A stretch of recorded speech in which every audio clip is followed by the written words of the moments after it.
바로 마지막 그 논찬 서하숙 선생님께서 해주시겠습니다. 네, 유재병 선생님이 학부모 입장이기도 하다고 했는데 사실 저야말로 진짜 학부모 입장이 아닐까 생각합니다. 저는 이제 아이들 셋을 한국에서 교육시켰고요. 당연히 그 공립학교 다녔고요.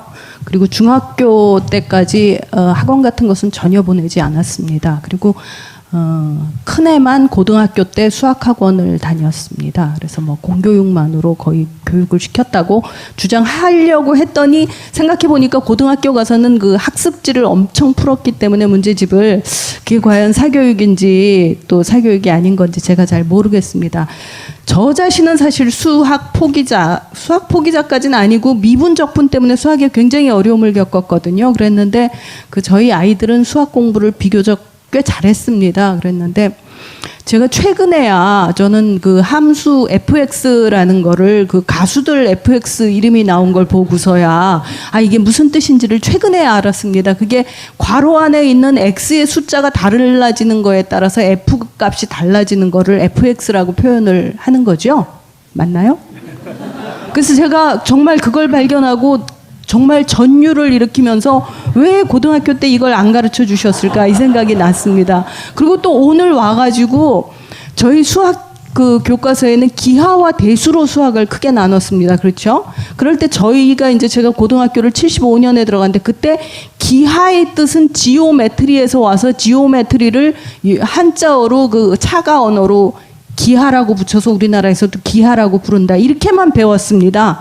근데 이 뒤에 그 오후 논찬 시간에 발제실 인하대 교수님이 수학은 한마디로 말해서 모양과 셈에 관한 학문이다. 이렇게 딱 써놓으셔서 제가 기하가 모양이구나. 내가 그걸 진작에 알았으면 난 정말 수학을 쉽게 재밌게 했을 텐데, 그러니까 저는 이제 와서야 또 수학을 하나 배워가는 이지경인 이제 수학 참 못하는 사람인데요.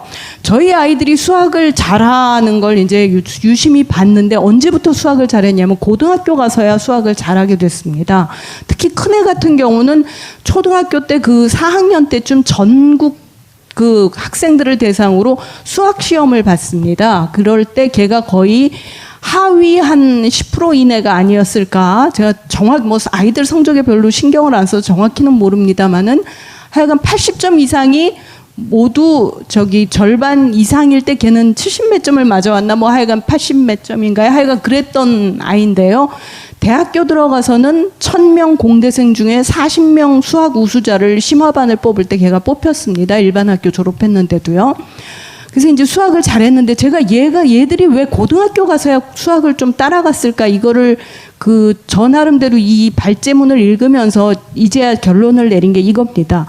수학이 한국에서 암기 학문이 됐기 때문입니다. 그리고 수학이 언어에 대한 이해도를 굉장히 높게 요구하기 때문이라고 저는 결론을 내렸습니다. 그리고 지금 최수일 선생님의 저는 발제문에 너무너무 공감을 하는 게 이 교과서가 점진적으로 가르치지를 않을 뿐더러 점차 심화되면서 짚어가면서 가르치지를 않습니다. 그리고 계속 나열식으로 가르치기 때문에 어느 한 부분에서 빵꾸가 나버리면 그냥 그 부분은 포기하라는 식으로 그냥 넘어갑니다. 그리고 지금 최수일 선생님 같은 경우는 이제 교과서만 가지고 집중해서 발제를 하셨는데 사실 학교의 수업 단계를 보면요. 수업과 그를 이제 수업 내용을 확인하기 위한 그 시험 관계를 볼 것 같으면요. 심화된 상태의 문제를 굉장히 고난이도 문제를 내면서 가르치지는 않습니다. 결국 그 얘기는 뭐냐면 사교육을 받은 애들만 고득점을 할 수 있게끔 평가가 매겨집니다. 이러니까 학교 교육만 따라가는 공교육만 따라가는 애들이 공부를 잘할 수가 없습니다. 그리고 활용을 가능하게 원칙이 숙제가 안 되고 실생활에 접목이 안 된다. 이런 그 발제 내용에 정말 공감합니다. 발제문에 따른 개선 내용에 대해서도 공감을 합니다. 그래서 저는 지금부터 하려는 얘기는 발제문에서 하지 않은 이야기를 좀 다뤄보겠습니다. 조금 전에 말씀드린 그 시험의 문제뿐 아니라요. 이게 수학교육, 한국 수학교육 전반의 문제일 뿐 아니라 한국 영어 교육도 그렇고요. 이게 사실은 다 언어의 문제에 수렴이 되고 있습니다. 수학이 왜 암기 과목이 되어야 되느냐? 언어를 이해하지 않으면 그 수학을 이해하지 못하게끔 나아가고 있습니다. 아까 최수일 선생님도 약수와 배수의 정의를 뜻을 안 가르쳐주면서 약수 배수로 나아간다 이런 얘기를 들었는데요. 이 논체 그 발제문에 그 77페이지 보면 우리 한국 교과서에 소인수 분해에 대해서 이렇게 써놓았습니다. 여러분은 소인수 분해라는 단어를 딱 듣는 순간 어떤 느낌이 드세요? 소인수를 분해하는 겁니다. 한국말로는 자동차 분해입니다. 그죠? 자동차라는 것을 분해할 때 자동차 분해라고 씁니다. 그럼 소인수 분해면 소인수를 분해하는 것이어야 됩니다. 그런데 한국 수학에서 소인수 분해는 사실은 소인수로 분해입니다.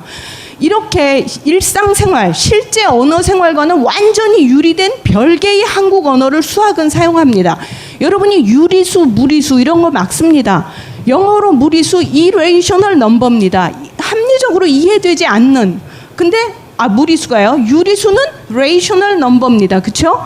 이게 자기 말을 이해하면, 영어를 이해하면 그 뜻을 이해합니다. 근데 유리수, 무리수라는 걸 우리가 일상 언어로 씁니까? 전혀 안 씁니다. 기수, 서수. 우리는 몇 번째냐, 아니면 숫자냐, 양이냐, 순서냐 이렇게 가르치지 않고 기수, 서수, 수학에서 이렇게 표현을 합니다. 그러면 아이들은 그 언어를 갖다가 이해해야만 그 개념을 이해합니다. 그리고 수학 선생님들이 개념은 이해시키지 않고 그 단어들을 계속 남발을 합니다. 가령 소수 같은 경우 두 가지 종류가 있잖아요. 한자로. 그죠?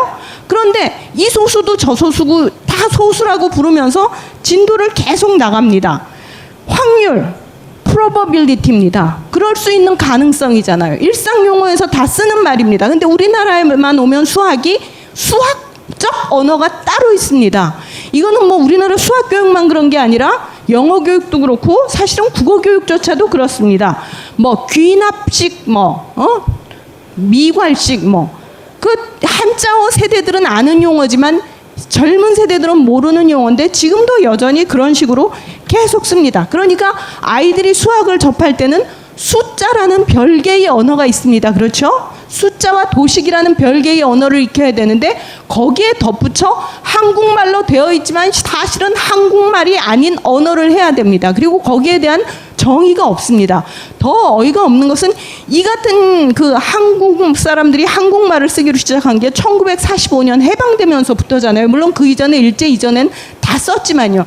근데 교육 과정이 거의 지금 70년, 80년 가까이 지나오는데도 전혀 그 수학을 공부하시는 선생님들이 이 용어를 어떻게 정말 우리말로 바꿀 것인에 대한 연구가 하나도 없었습니다. 겨우 바뀐 게 반올림, 내림, 그다음에 덧셈, 뺄셈, 더하기, 빼기 이 정도잖아요. 그리고 더 웃기는 거는 수학 익힘책. 사실 익힘이라는 한글을 누가 그렇게 씁니까? 그냥 공부나 학습이라고 해도 다 알아듣습니다.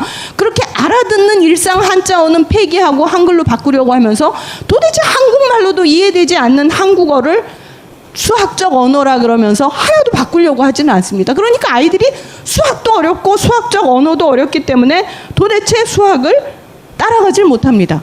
저는 이제 고맙습니다. 연산이요. 왜? 이게 캘큘레이션 아닙니까? 그죠? 캘큘레이션 계산입니다. 그런데 이게 수학 교과서로만 들어가면 연산이 됩니다. 연산이라는 말 우리 일상에서 씁니까? 왜들 이러시는지 제가 사실은 조금 모르겠다는 생각까지도 들고요. 이런 것들을 저희가 많이 고쳐야 됩니다. 그죠? 인수, 여기 팩토라이제이션인가요? 팩토로 만들어가는 게 인수분해다. 영어로 왜 영국 가니까 수학을 잘하겠습니까? 영어만 알면은 수학은 수치만 더 알면 되는 거잖아요. 근데 우리는 수학을 하려면 수치도 알아야 되고 근호도 알아야 되고 그 다음에 근이라는 말도 사실 그렇지 않습니까? 우리가 일상에서 근이라는 말 언제 씁니까? 저 박 교수님 죄송하지만 아까 계속 말씀하시는데 누가 해라 그럽니까? 일상 용어하고는 전혀 무리한 언어를 계속 수학에서는 쓰고 있기 때문에 이게 더 어렵습니다. 그리고 이제 아까 말씀하실 때 최수일 선생님 발제 중에 문과, 이과 수학 얘기를 하셨는데 결국엔 다 같은 것을 배운다 이런 말씀하셨습니다. 근데 왜 저는 이건 이제 제가 해야 될 분야는 아닌데도 말씀을 드리자면 왜 문이과 수학이 계속 통합이 안 되는지 저는 이것 왜 발제 내용이 안 넣으셨는지 제가 참 의아합니다. 그리고 대학에 가잖아요. 그럼 어차피 공학 교육에 필요한 수학을 따로 가르칩니다. 그렇기 때문에 학교 과정에서 이렇게 많이 가르칠 필요가 사실 없다는 최 선생님 발제에 지극히 공감을 하고요. 뿐만 아니라 선생님은 근데 수학 배우는 내용을 줄이자 그러면서 아까 또 다른 선생님이 말씀하시기를 수학 교과 이수 시간도 줄이자 이렇게 얘기를 합니다. 근데 다루는 내용도 줄이고 이수 시간도 줄이면 결국 지금하고 똑같이 됩니다. 결국에는. 그러니까 저는 이수 시간은 남겨두고 수학이라는 게 굉장히 중요한 과목이잖아요. 다만 배우는 내용은 좀 정리를 해서 진짜 내용을 알면서 갈 수 있게 했으면 좋겠습니다. 이 문이과 수학이 없어져야 되는 가장 중요한 이유가 뭐 아까 말씀하셨듯이 정말 그 고2 중간까지 저 문제집 다 배운다고 했는데 사실은 수능 시험 때까지 저걸 다 배우기 때문에 훨씬 더 빡빡한 겁니다. 선생님 논제 때보다도요. 그리고 더 웃기는 거는 이과 학생들이 갈 수 있는 제일 어려운 학과가 어디입니까? 의대잖아요. 의대의 과목은 사실은 수학과는 조금 거리가 멉니다. 수학적 사고와는. 거기는 암기가 제일 중요한 대학입니다. 그리고 문과에는 경제학과가 있잖아요. 경제학과야말로 수학적 사고가 필요합니다. 근데 문과 수학을 해서 들어갑니다. 그러니까 이게 영 잘못돼 있는 문이과 분리 시험인데 이게 뭐 제가 기억하기로는 거의 98년도부터 문이과 통합한다, 2002년부터 통합한다 그럴 텐데 전혀 지금까지도 통합이 안 되고 있습니다. 그리고 더 웃기는 거는 문과형 영어, 문과형 이과형 영어로 수능 시험이 심지어 분리되기까지 했습니다. 이거는 엄밀히 얘기하면 그 교과 과정에서 자기네가 고등학교 수준의 학생을 키워내면 이 정도는 배우고 나가야 된다는 데 대해서 우리나라 정부가 전혀 생각이 없다는 뜻이라고도 저는 봅니다. 그래서 그 부분에 대해서 조금 얘기가 됐으면 좋겠고요. 네, 또 뭐 다른 내용 많습니다만 여기까지 하겠습니다. 예, 고맙습니다.